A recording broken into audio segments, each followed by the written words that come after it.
Well, Hello, this is Jeff Gaudiosi, and you're on misplacedstraws.com where music comes to life. My guest today is just one of the coolest guys on the rock scene. You probably know him best from his band, The Wildhearts. He's had a prolific solo career, and he also is about to release this fantastic record with a new band called Ginger and the Sinners, which also includes his dog. Please welcome Ginger Wildheart. Welcome, Ginger. oh, hello, it's me. That's not me. That's Maggie, my dog. She's the official fifth member of the group. But well, I think we're getting a fifth member of the group, so she'll be the official sixth There you member. go. But So yeah. now it's been a few years since the last solo record. Last year, you had that great record out with the Wild Hearts. When did you have time to put the Sinners together? And who are the rest of the guys that are in the band with you? Uh, it was just before lockdown that we put the band together. I say put the band together. We met at the studio. We were supposed to get together, rehearse. We were supposed to get together and have a drink and just say hello.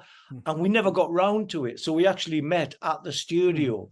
And so we figured, well, we don't know each other. It's pointless making music, even good music, if we don't get on.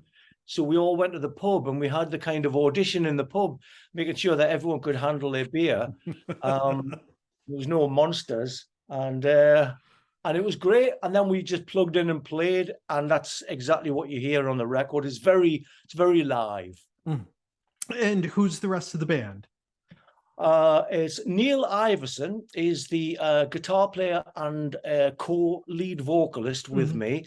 Neil Iverson is a famous guitar maker. Iverson guitars are taken off at the moment, and he's having a real good purple patch of fortune. Bass player is called Nick Linden, and he's like the wise fella of the group. He's like the dad of the group. Sartorially elegant man at that. And our drummer is called Shane Dixon, and he's like the little brother that we all wish that we had. And together it makes a really good, strong friendship, which is really important. Yeah, and it's funny to hear you say that you guys didn't really know each other too well before you started making music, because the band, not only does it sound so cohesive, but you mentioned, Neil's a co-lead vocalist. This really is a band project. It's not just Ginger and a bunch of guys behind him. So, I mean, Mhm. you felt that comfortable right away to allow these guys to really have a major part in putting this together. Well, absolutely. I didn't want anything else. Mhm. I'd been doing the major brunt of the work, the writing and stuff with the Wild Hearts, and I was just bored of Mm, writing everything mm, myself. I might as well make solo albums. So I'm going to do that. I wanted to be in a band because I wanted to hear what everybody else had to offer. mm. And not just people trying to muscle in, but what do we sound like, guys? Give me some songs. And it was great that everyone just chipped in. Everyone was really receptive, in as much as no one took it personally if they Mm, had a part that didn't fit. Really, there's nothing like that in this group, which is lovely, really. I'm not used to writing with people, so that could have been a bone of mhm, contention if someone was too precious about their parts. We're like, if it's good, it's done. Move mhm, on. And that's been the kind of personality of the group since we got together. So much so that we recorded this album before lockdown, then lockdown hit. So we wrote another one and recorded the second album during nice. lockdown. Yeah, there's no stopping this lot. It's got a lot of energy. And we mentioned the Wild Hearts record last year, 21st Century Love Songs, was your typical high octane kick ass Wild Hearts record. This record, Ginger and the Sinners, is a total 180. This is a very Americana based, completely different from what you do with the Wild Hearts. How did you just kind of get yourself in that type of headspace, which is a little bit different from what you usually do? Well, I mean, the easy way of doing of explaining it is before punk, I loved country. and you know, pop rock, glam, all that sort of stuff. But I heard a lot of country. So I always had a love of country harmonies, country writing, storytelling, the arrangement of songs. And then a bit later, just after punk, it kind of went off the boil a little bit, and there was very few good punk bands. There was Discharge, and GBH, Exploited, but you know what was really going on was punk was showing up in bands like Jason and the Scorchers and the Long Riders, and even Lone Justice had a very punk spirit, and that just got me back into all the old Little Feat and Steely Dan, and you know, Fleetwood Mac and the band, Allman Brothers, and it's all stuff that, you know, when the Wildhearts came together, we loved Ramones, the Damned, Stiff Little Fingers, Motorhead, and when the Sinners got together, it was all about, you know, the Allman Brothers, Little Feat, stuff, the band, Creedence, you know, and Crosby, Stills and Nash. All this stuff were like just great players. And that's the sound that we make naturally, and we don't really want to do anything else. So it's a complete. I mean, I guess stylistically, it is a bit of a departure from the Wildhearts, but it's music that I love every bit as much as I do rock or punk or anything else. You know. Yeah, it's funny because a couple of the bands you were mentioning there, you know, Lone Justice and Crosby, Stills and Nash. I actually just saw Shane Fontaine from Lone Justice playing with Graham Nash a couple of weeks ago, and I mean, God, he's a great guitar player. So you know, it's good to kind of hear that band coming back up again and stuff like what you're doing as well. Oh, Yeah. well, it's that music. It's a sound of it's working class music. It's white blues basically, you know, like country and folk. And stuff like that. It's telling stories about what you've been through. And that's exactly what our lyrics are all about. There's a lot of, you know, obviously there's a lot of standard topics like you know, heartbreak and falling in and out of love. But then there's songs about mental health issues, something that I've, you know, experienced myself over the years. And then a lot of people either experience it or know someone who is, you know, talks about a lot of stuff that, you know, real stuff. We're not singing fantasy lyrics in this group. And you know, this, like Tom Waits said, his favorite thing is a terrible story wrapped up in a nice tune. I'm paraphrasing there, but that's exactly what I do. Is I write kind of really dark lyrics, but if you heard the song for the first time, you wouldn't know. It'll put a smile on your face before you know what it's about. Yeah, and the record, it's coming out October 7th on Wicked Cool Records, which is the label run by Little Steven. And this record, I mean, especially the first single, Wasted Times, I really felt a vibe, you know, that I felt listening to Little Steven's Soulfire record. And even Mark Reibler, Steven's guitar player, had a record out last year, and I felt the same kind of thing listening to his that I feel with yours. How hands-on is the record company for you when you're putting this together? Or is it more that they kind of trust you, you've been in this business enough, deliver something good? They obviously trust me because they haven't had much input at all, really, as far as the music's concerned. But then again, the album was recorded before they got together. But they were Little Steven was a supporter of my writing earlier on, because I wrote a song with Ryan Hamilton, and I think that got his attention. So it was just lovely to find an excuse to work with him, because I'm a huge fan of his. Don't tell him, but I'm a huge fan of his, and his book's amazing. Yes, it is. I was doing around I go camping with my dog. Say hello, Maggie. I go camping with my dog, and we you know, travel for, you know, hundreds of miles a day, and audiobooks are really handy. And I just finished a John Cooper Clarke audiobook, and I'm like, and he's got such a familiar, comforting voice. I'm like, who do I go to now? Stephen's book had just come out, an audiobook, and I'm like, well, I'm halfway through reading it, but we'll put him on. And it was just like having Silvio just in the car, just talking to you. Oh, it was fantastic. And then after that, we got together. So it was a lovely little bit of synchronicity. But the thing I love most about Little Steven is his support of music, especially songs. He really is a songsmith. He loves songwriting, and a big fan of songwriting, Mm. and it's a tradition that, you know, you've got to be careful not to let it go, Mhm. because, you know, there's a lot of Yeah. stuff in the charts that, and a lot of stuff on the radio that's not really songs Mm. as we know them, Mhm. and there's no lyrics that are going to inspire anyone to do anything Yeah. other than make money. And so it's great to have someone working with you that's been around for a while, remembers the 60s, and still Mm. is just as passionate about music. Mm. You mentioned books. Will we be seeing a Ginger book coming out anytime soon? That's just a story I think we all want to hear. Well, I've got one. It's Mm. out already, but we did a it was in the kind of format of, I was writing about the songs. Mhm. So the book's called Songs and Words, and it starts off from the beginning of, you know, Mm. the Wild Hearts Mm. to the 555 thing, Mhm. which was the kind of complete circle. Must have been like 20 odd albums in there or something, and all of the songs kind of tell a story as well. And I said, if I do that many albums again before I die, I'll do a volume 2. And I've done more than that now, so I'm gonna have to do a volume 2 at some point. But aside from that, there's a fella called Mick Wall Yeah. who is wanting to write a book about me. And Mick Wall's written some of my favorite Everybody. Yeah. biographies. He's a fantastic writer, Mhm. and I've known him since I moved to London. He was the guy that made me form the Wild Hearts. Mhm. Because when I got kicked out of the choir boys, I said to him, "Do you think anyone's going to care if I did a band?" And he went, "Yeah, they would."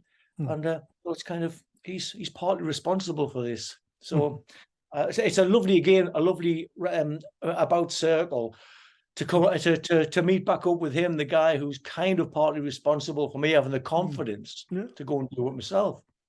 You Mhm. know, and the first book that I was just talking about, I was going to get Lemmy to write the foreword, Mhm. and he was reading the book when he died. So that was Yeah. the book. Didn't have time to do the foreword, Mhm. obviously. But that was the book he was reading when he Mhm. died, and so that's another lovely circle. Mhm. I was, I had Lemmy posters on my wall, Mhm. you know. So it's funny, Yeah. funny. You stick around long enough and things work out. Yeah, they do. And getting back to the record a bit, there's 10 tracks on it. You have 2 cover songs. And I think the cover songs really ground the band and kind of show where you're coming from. First one is Status Quo's Dirty Water, which is a classic. I mean, what had you guys want to bring your style to that song? We were backstage talking about music typically. Status Quo, we're all big Status Quo fans, especially me and Mm. Neil. And I was saying my favorite song, I was telling him a story about telling, I met Rick Parfitt on the Darkness tour, and I told him my favorite song was Dirty Water. And he was like, "Oh, yeah, who's that Mm. by?" And he didn't remember the song. So me and Neil were laughing about that. And from then we decided, had a little play on the acoustic guitar. And that night we went on stage and played it. And it's been in the set ever since. Mhm. And so we thought, well, we're going to have to Yeah. record it. And it's one of those songs, Neil gets to sing it, which Mhm. gives me a bit of space Mhm. off the mic, which I love. But it's just, again, a joy. My favorite Status Quo song, and we get to play it every night. Mm. Uh, And the other cover is from a band that I think is probably the most underrated band ever, and it's one of my favorite songs from them. I was really glad you picked it, and that's 6 Years Gone from the great Georgia Satellites. And I think, again, it just fits this record. If someone had described this record, I think that's the song you used to describe it. So how did you come up with that? Well, I was lucky enough to write with Dan for the last Jason and the Scorchers Mhm. album. I went over to Nashville and we wrote the album with the band together. And then it was funny, I was staying with a friend who came to Lemmy's funeral with me. Nice links. But we were he had his guy, a fellow of mine called Mike Bowen, and he lives in Los Angeles, and he's got the biggest record collection I've ever seen. And we just were both drawn to this Georgia Satellites album. And so but during the night, because we just stayed awake all night playing music, and we just played this Georgia Satellites album over and over again. 6 years gone, just kept putting it on again. I couldn't get enough of it. And I know they did it for the first proper album, the Mhm. debut album. but is it Land of Salvation and That's Sin? my favorite record from them. Yep. And it's a better version on that album. And oh, again, it was one of those beautiful moments that again, I can't believe that we get to play that. And and get to play it to Dan Baird and say, what do you think of our little attempt? And he's like, yeah, we should have done it more like that.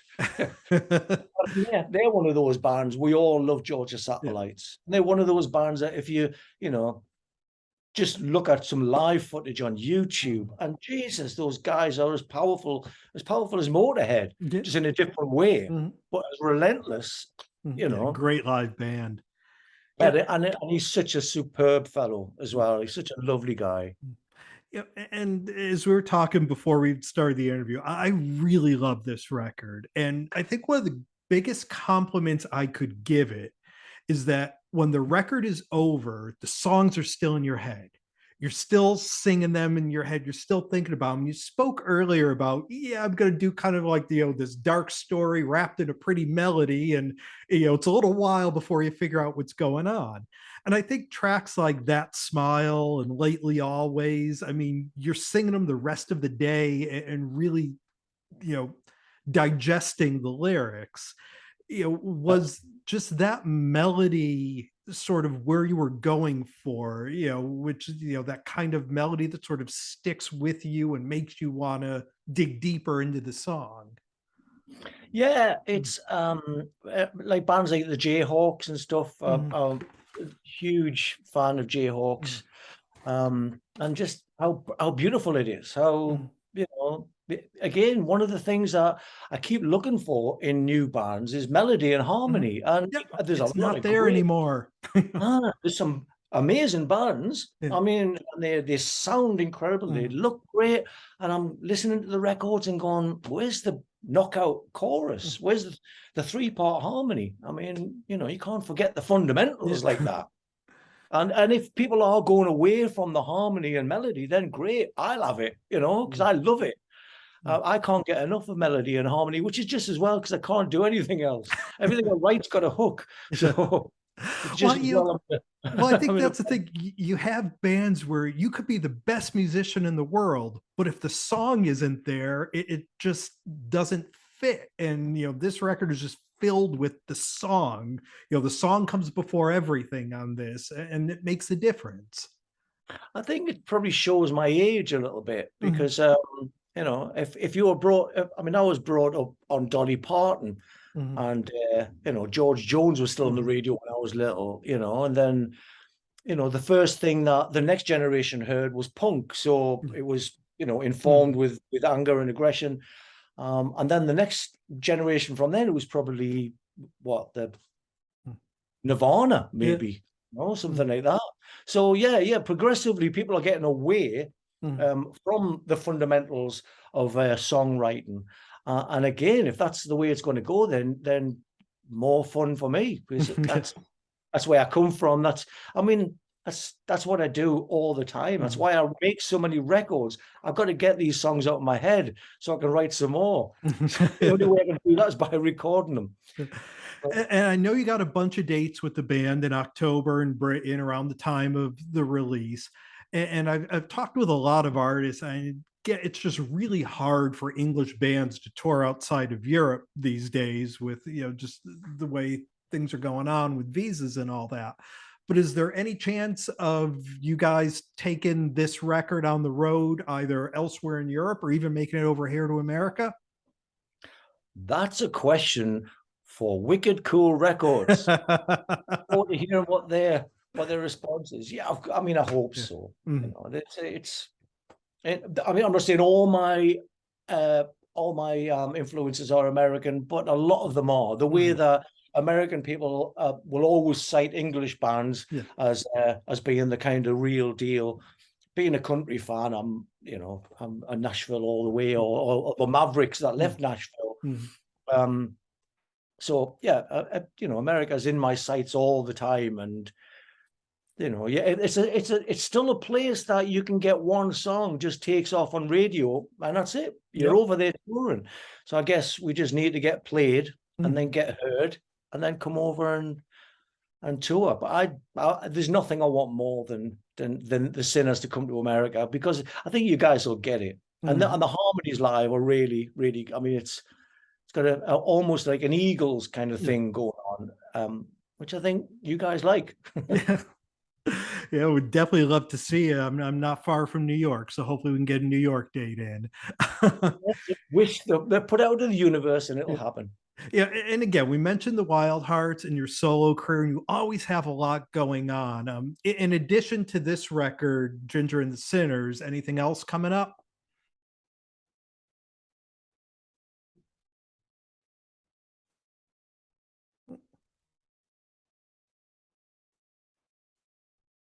I've lost you. Where are Yep. you Oh no, gone? there you go. Oh, there you are. We're back. Ah, Yeah. I don't know if you got that question, but what you were saying, you just started. You were with regards to the Sinners, and then you went. yeah, and and the Wild Hearts record came out last year. Anything else coming up on the horizon? Yeah, I'm recording a solo album at the moment called "It Came from the North," that will be out March, maybe next year. Mhm. It's really, really fun. It's really good. It's like, one of the things we talked about, my love of country and my love of punk, but my love of rock and pop Mhm. is probably what people that like me know me for. Yeah. There's been accusations that the Wild Arts have kind of lost the poppy element of Mhm. late. And I agree with that.